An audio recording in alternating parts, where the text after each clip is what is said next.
Welcome to the Casuals Guide to UFC Fight Night Dolidze vs Imavov, where I show you filthy casuals why this card is going to be a banger. So go ahead and hit that like button and let's get right into it. In the main event, we got a banger in the middleweight division between two ranked fighters trying to get into the title picture when the number 8 ranked Roman The Caucasion Dolidze takes on the number 11 Nassourdine the Russian Sniper Imavov. Both guys have hit roadblocks in their last fights. Roman's last fight was a unanimous decision loss to Marvin Vettori. He had some great moments, but Marvin eventually took control of the fight. Before that loss, he had won 4 in a row. He won a decision win over Lariana Staropoli. Next, he got a knockout win over Kyle Dawkins. Then, he got another knockout win over Phil Hawes. And he would test his grappling against Jack Hermanson. He held his own, and he would eventually TKO Jack when he was able to keep him in an awkward spot. He was on an impressive run and will look to get back to winning ways with the win over Nassourdine Imavov. Nassourdine has also hit a bump in the road. In his last fight against Chris Curtis, there would be an accidental clash of heads that would end the fight in a no contest. And before that, he would lose a decision to Sean Strickland. Both guys are capable of much more. Dolidze is much more willing to take the fights to the ground, while Imavov will prefer to keep it striking. This will be a collision course of two guys that will be looking to get back on track. Don't miss out. In the co-main event, Renato Money Moicano takes on a hard-hitting Drew Dober. This fight is an absolute banger. These are two exciting fighters that you filthy casuals should know. Money Moicano is so underrated. He is 17-5 with 1 draw. He is coming off a submission win over Brad Riddell via rear naked choke, and he gave one of the best octagon interviews ever. Put some respect on his name.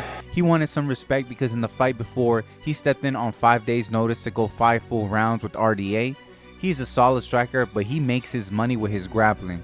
His rear naked choke might be the best in the game. I mean seriously, if Renato takes your back, it's probably game over.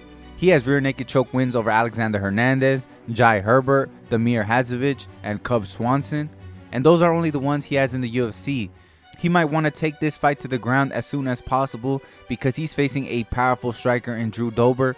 Drew Dober was on a nasty run. He won 3 in a row and all 3 by finish. He bounced back against Terrence McKinney, winning by TKO after getting hurt very badly in the first round.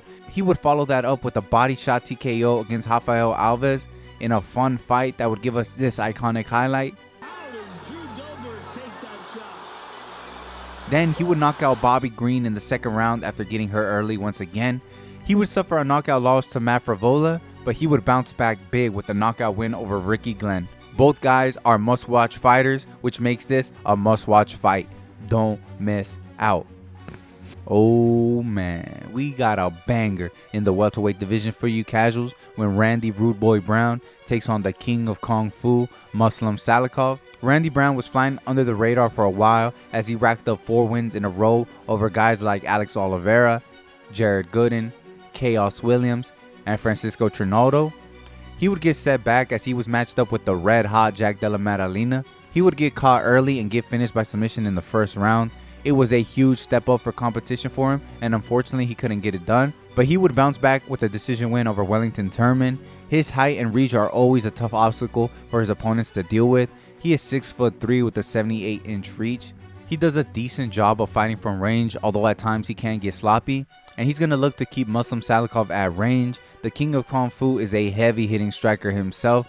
12 of his 19 wins are by knockout or TKO, and he's got highlight knockout wins over Andre Fialho and another one over Nordin Taleb. He's on the older side at 39 years old. He's also coming off a decision loss to Nicholas Dalby. He might be on the way out, but you don't want to underestimate the king of Kung Fu. Will Randy Brown be able to add to his momentum with the win over Salikov, or will the king of Kung Fu show Rude Boy some manners? Don't miss out. We got a great women's matchup when Viviane Vivi Araujo takes on Natalia Silva. We get a fun matchup between two attractive ladies. Yeah, that brother's starving. Viviane Araujo is protecting her number 7 in the rankings. She is 12-5 and is coming off a good decision win over Jennifer Maia. She also has great wins over Andrea Lee, Roxanne Modafferi, and Montana De La Rosa. Her losses are to some solid fighters. She's lost to Alexa Grasso and Amanda Ribas. At 37 years old, it's pretty clear to see where her skill level is at. Her ground game will be tested against Natalia Silva. Silva is 16-5-1, but she is undefeated in her time at the UFC.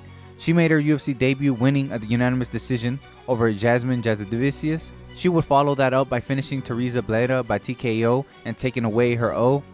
She would follow that up with another finish with her win over Victoria Leonardo.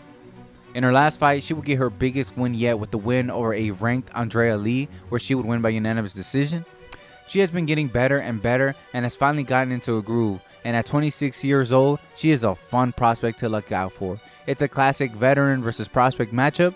Don't miss out. And we got a spicy matchup between two guys you filthy casuals probably never heard of when Gilbert Urbina faces off against Chuck Buffalo Charles Radke. In case you casuals don't remember, let me refresh those little brains for y'all. Urbina was a finalist on The Ultimate Fighter Season 29, the one with Volkan Ortega. He stepped in on short notice in the finale for Tresean Gore, and he would lose to Brian Battle by rear naked choke. He took a long time off being sidelined for almost 2 years, and he would bounce back big, proving he belongs in the UFC with a huge CK win over Orion Koski. His brother Hector had a short stint in the UFC back in the day, and Gilbert has mentioned how he is mentored by his brother, so I have no doubt they're being very cerebral about Gilbert's run in the UFC. They got a good matchup with Charles Radke. You casuals for sure might know who this guy is. He is known as one of the two guys that dropped the F-bomb at UFC 293. At UFC 293, Charles would win a decision win over Blood Diamond, and in all honesty, it wasn't the best fight, so the crowd started booing relentlessly, and he kinda went off. He would later apologize, which I respect, so he's looking to prove he's better than his debut. These two guys got a lot to prove and are ready to throw down.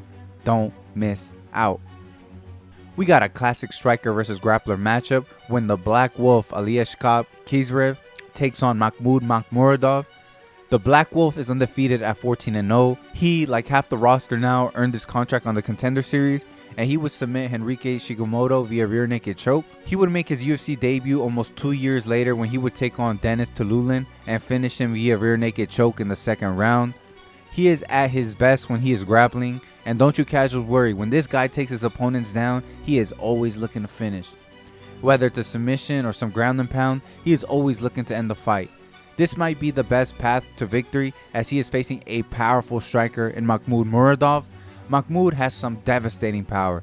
His power was on full display in his knockout wins over Trevor Smith and Andrew Sanchez. Unfortunately for him, his grappling has been the bane of his existence. He dropped back-to-back fights to Gerald Mearshart and Kyle Bahayo, where both guys were able to take him down and dominate him there. When he is striking, he is super explosive and super dangerous. When he gets taken down, all of that gets neutralized. So Kizrev will be looking to take this fight to the ground, while Mahmoud will be looking to keep it standing. It's going to be interesting to see where this fight goes. Don't miss out. Alright guys, that was my rundown of the card. This was the casuals guide to UFC Fight Night Dolidze versus Imavov. Here are a couple quick fights on the prelims that you casuals should tune in for. Molly McCann returns to fight Diana Belbita. And this is going to be a fun one between two fighters who always bring it. And Themba Gorimbo takes on Pete Rodriguez, which is going to be a very fun striking battle. But yeah, it's going to be a great night of fights. Don't forget to tune in, and I'll see you next time for UFC Fight Night Hermanson versus Pfeiffer. But until then, protect your neck and take care.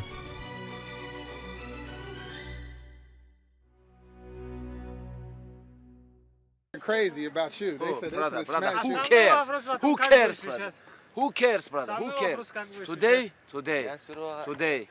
smash.